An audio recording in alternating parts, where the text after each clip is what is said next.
Om Swastiastu. Baik, di video kali ini saya akan bahas mengenai prinsip memori.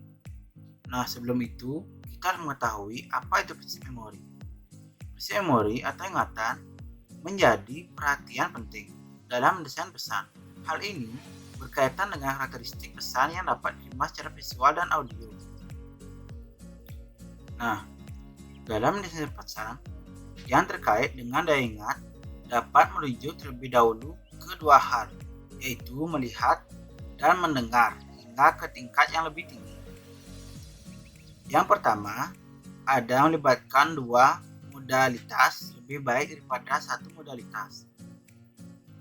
Pesan disajikan tidak hanya bisa dilihat oleh indera penglihatan, tetapi juga didengar indera pendengaran. Teks tercetak dan gambar merupakan media visual, sedangkan ucapan, suara, musik merupakan media audio. Dalam desain pesan, kedua jenis media tersebut digunakan agar dapat memberdayakan dua modalitas, yaitu visual dan audio.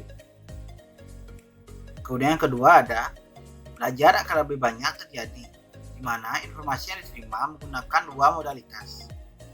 Penggunaan dua modalitas tidak hanya berupa penglihatan dan pendengaran, dapat juga berupa penglihatan dan sentuhan atau gerakan.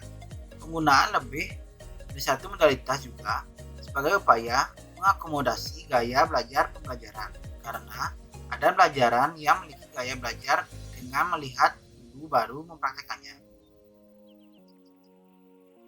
Kemudian yang ketiga, pesan konkret lebih mudah diasosiasikan dan diingat. Dalam desain pesan teks maupun gambar harus mempertimbangkan tingkat perkembangan pembaca. Semakin dini usia membaca atau penerima pesan, dibutuhkan pesan-pesan yang lebih konkret. Dalam mendesain pesan, perhatikan pula kejelasan dan ukurannya. Yang keempat, untuk pembelajaran pemula dimulai dengan menyajikan pesan-pesan konkret. Nah, untuk pemula disarankan menggunakan pesan dalam bentuk contoh-contoh, ilustrasi, analog, model, dan diagram. Selain itu, pemilihan kata juga merupakan hal yang penting diperhatikan. Gunakan kata-kata yang lumrah bagi pembaca, sehingga mampu dicerna maksud setiap kata. Yang kelima, keterampilan psikomotor dan belajar hafalan lebih mudah diingat melalui praktik daripada penjelasan verbal. Penjelasan konsep khusus secara lisan cenderung mudah dilupakan. Pesan lisan dan disertai visual kadang hanya sedikit diingat. Aktivitas-aktivitas nyata atau praktik nyata sangat besar pengaruhnya terhadap pembelajaran, terkhusus dalam konsep untuk mengingat. Yang keenam, materi baru memerlukan waktu dan pengulangan. Pengulangan dapat digunakan untuk meningkatkan pemahaman dan daya ingat terhadap suatu konsep. Penggunaan prinsip ini mesti berhati-hati agar tidak terkesan monoton. Pengulangan bisa dilakukan dengan mencantumkan teks, gambar, diagram, atau fokus poin.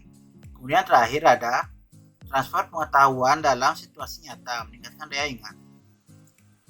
Pembelajaran disediakan kesempatan yang luas untuk memanfaatkannya.